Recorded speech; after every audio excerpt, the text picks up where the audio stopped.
आरोही अब एक मशहूर पेंटर बन चुकी थी, लेकिन एक राज केवल उसे पता था।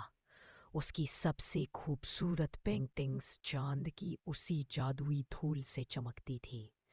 एक रात जब वह अपनी नई पेंटिंग बना रही थी, डिबिया अचानक हल्की सी हिलने लगी।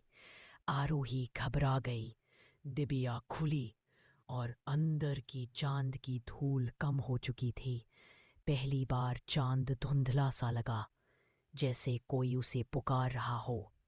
तभी कमरे में वही धीमी आवाज गूंजी, रोशनी उधार ली नहीं जाती, लौटाई भी जाती है।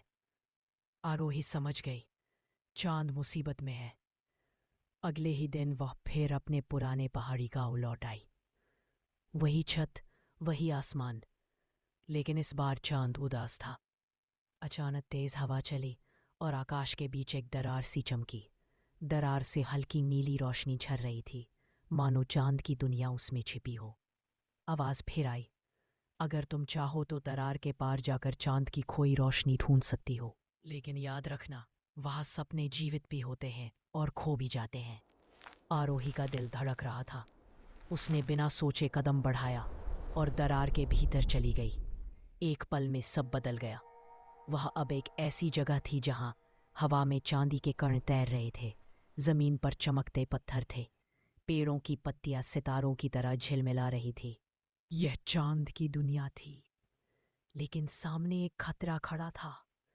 एक काला साया जो चांद की रोशनी को निगल रहा था।